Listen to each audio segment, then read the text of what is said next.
Oke, Om Imron, udah berapa lama ini mulai main bonsai ini?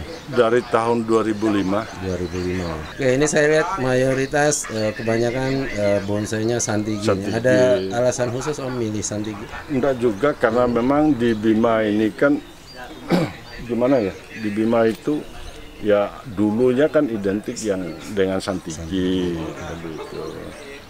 Akhirnya lama-lama setahun terakhir orang banyak ngambil serut. Saya takut tidak kebagian, makanya dapat serut berapa Ya, pohon ada aja. beberapa serut. Jadi jangan sampai saya tidak kebagian itu aja. Itu aja serutnya. Iya. Tapi dapat yang wah-wah lagi serutnya. Ya, Ukurannya jumbo-jumbo. ya masih saya ground semua awal-awal semuanya kalau serut masih saya ground. Iya. Oke, untuk Santigi sendiri, menurut Om Imron, apa kelebihannya Santigi dibandingkan jenis yang lain? Kelebihannya dia ini waktu kita ngerakit enak, titik tumbuhnya rame. Jadi untuk memilih titik yang pas yang kita butuh tuh gampang. Itu aja mungkin. Dan perawatannya simpel. Yang penting dia ini untuk pot, ukuran lubang pot itu jadi besar ya. Besar. Jangan sampai sudah besar gini dialasin lagi kan. Banyak teman yang ngalasin dengan apa itu? Saringan. Jangan dialasin dia. Kalau dialasin, aduh, Menghambat ya? menghambat. Oke. Itu jangan dialasin. Usahakan medianya juga banyak. Sebagai contoh ini, Iya. ini barang baru.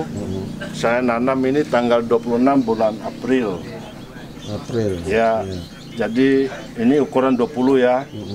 Ukuran 20 tinggi talangnya ini. Terus keliling talang ini 2,10 meter.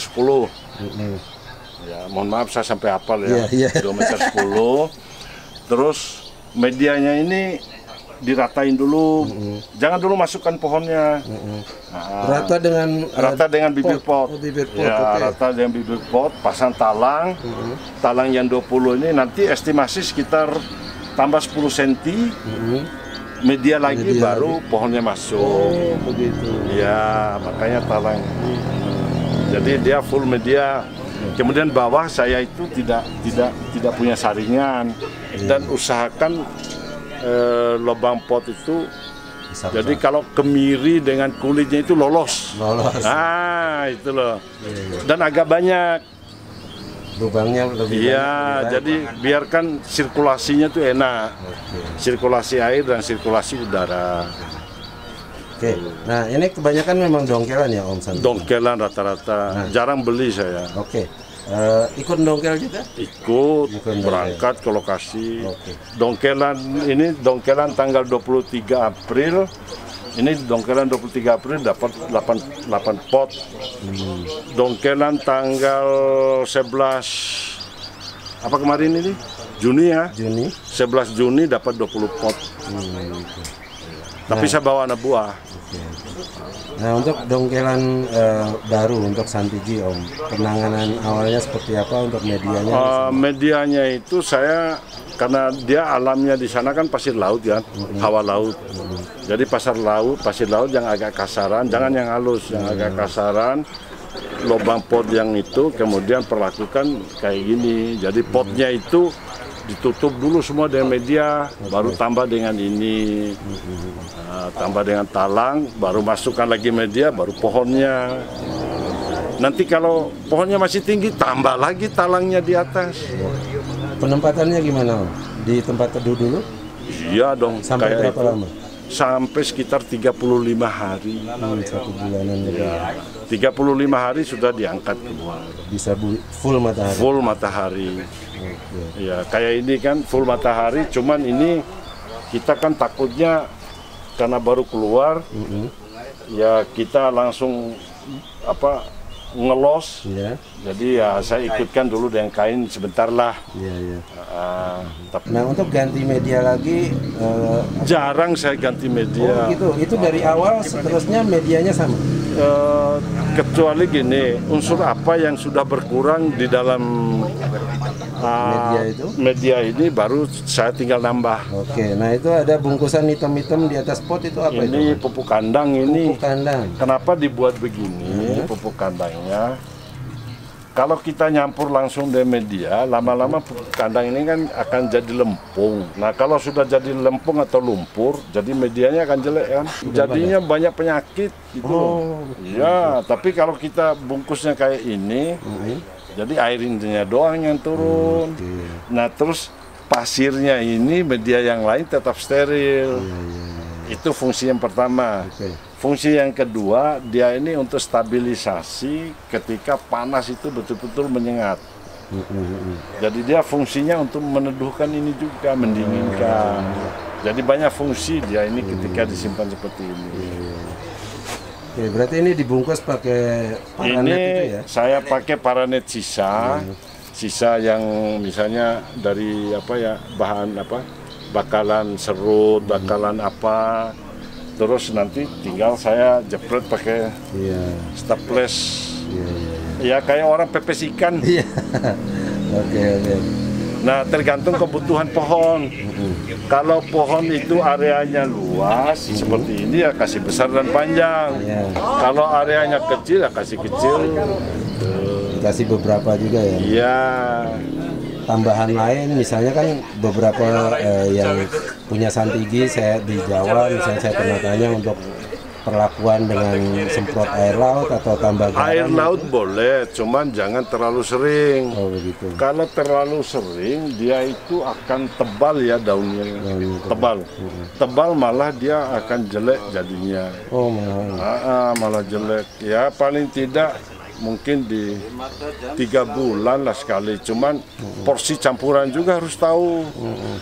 Itu perbandingannya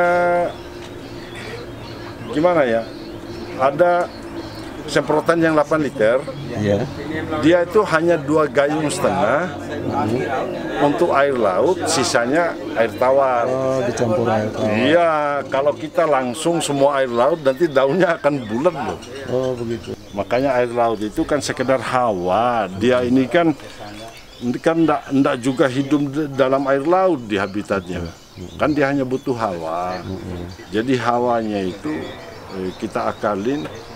Jadi saya punya di dalam itu ada sepet saya yang 8 liter. Jadi 2,5 gayung itu saya air laut, sisanya air tawar. Itu dalam 2 bulan atau 3 bulan. Nah, dari pengalaman Om Imron untuk penyakit Santigi apa aja? Enggak ada ya. Enggak pernah nyemprot ini. Soalnya saya betul-betul steril sih barangnya. Enggak ada. Karena perlakuan media apa semua. Dia ini kan begini. Kalau sakitnya Santigi itu sumbernya seluruh bonsai itu dari media loh Bang. Kalau medianya jelek, otomatis dia berlumut. Kalau dia sudah berlumut, begitu, ya otomatis lumutnya akan merambat naik, akan menghambat semuanya.